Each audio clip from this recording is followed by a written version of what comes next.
A-galerii ja naiste autoriehete esinduskaupluse näitusepind.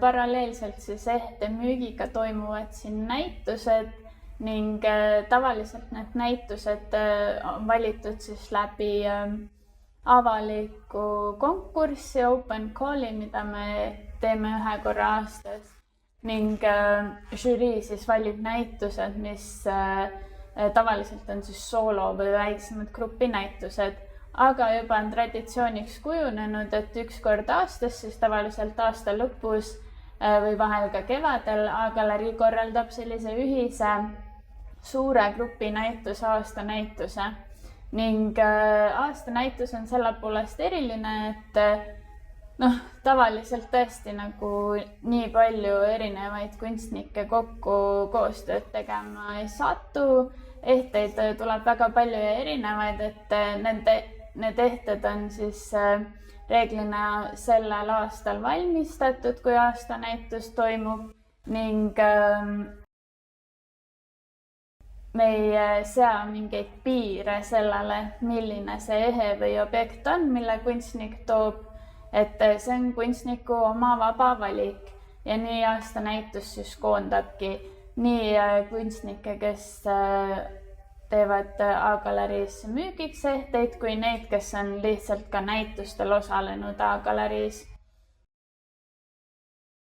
2023 aasta ehtekunstinäitus kandis pealkirja Helk ning koondas 45 ehtekunstnikku, kõik seotud kuidagi A-galeriiga ja selle tegemistega ning igalühel siis üks uus teos või isegi rohkem teoseid, et teoseid kokku oli seifis eksponeeritud ligi 70 ning näitus jätkus ka Akendal ning näituse kujundajaks oli siis esmakordselt A-galerii jaoks noor skulptor Anna-Mari Liivrand.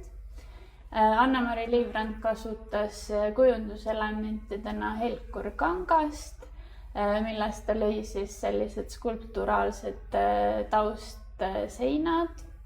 Ja see oli hästi huvitav kujundusmaterjal selle tõttu, et tänu valgusele ning ehete helkidele siis tekkisid sellised spektrihelked ning huvitavad sädelused, 3D efektid seifis. Seif ise tundus palju suurem, kui ta tavaliselt on, et see helkurmaterjal tõi sellist avarust sinna juurde ja sobis taustaks hästi ehetele. See aasta kõige populaarsem materjal oli taaskord hõbe ja lisaks siis kasutati palju ka erinevaid vääriskive. Teemadest populaarsem see aasta minu arvates oli armastus, et mitmest tööst käis läbi armastuse temaatika. Lisaks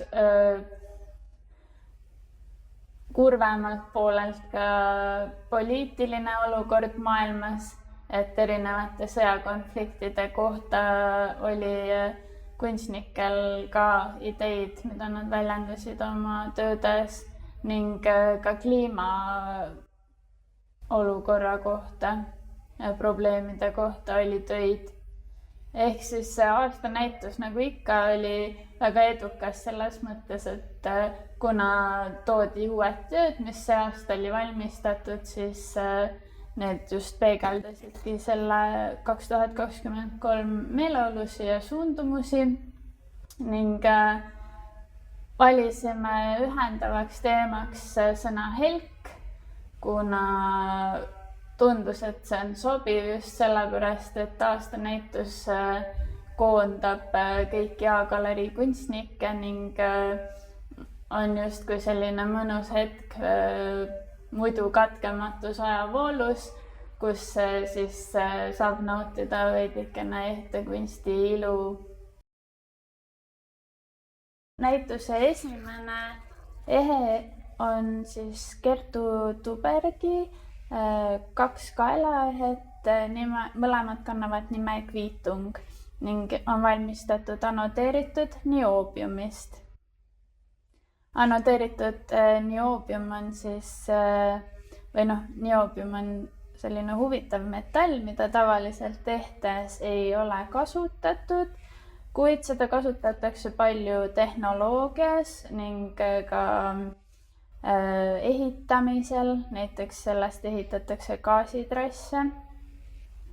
Nioobium on väga kõrge sulamistemperatuuriga ja väga vastupidav ning Kertu Tuuberg tegi sellest 2 kaelaehet.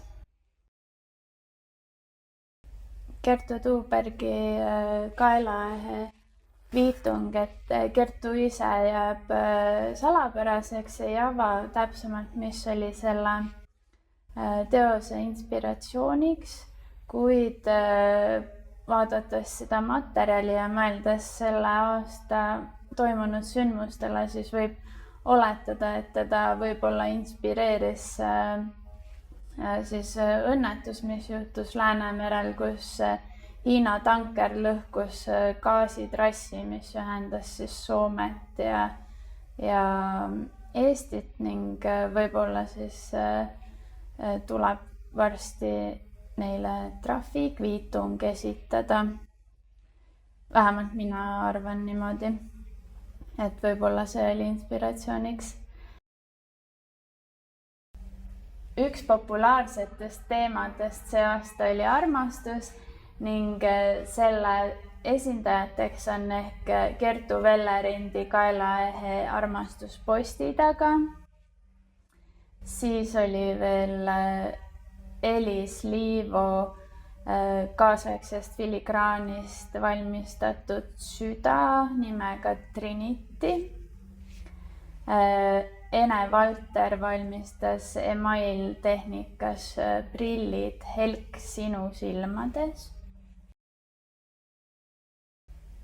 Merike Palood tegi kaksikprossi, kus on kujutatud 2 portreed inimestest, kes vaatavad üksteisele armunult otsa. Adolfas Schaulis valmistas sõrmuse nimega Tants tähistaeva all, kus sõrmuse sees 2 kuulikest liiguvad vabalt, justkui tantsides. Hõbe, kuld, titaan ning safiirklaas. Eilve Mangluse kaelaehe tundlikud teemad valmistatud hõbedast luust ning põdrapabulatest. Agnes Veski vilgatus, hõbe sünteetiline korund.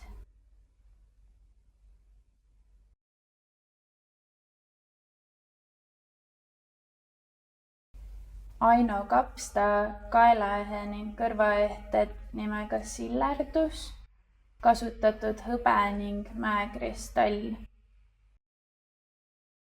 Erle Nemvalts prillid Out of sight, out of mind ehk silme alt väljas ning meelest läinud, kasutatud hõbedat ning topaase. Valdek Laur bross ning kõrvaehted Atomic, 3D prinditud SLA vaik, lakk ning neodüümmagnetid. Liisbet Kirss suuehe hambakatted nimega Kihvad, materjaliks kullatud hõbe. Mari Pärtelpoeg kaelaehe Helk, hõbe ja mäekristall. Raili Vinn talvine täht, hõbe, oonüks ning mäekristall.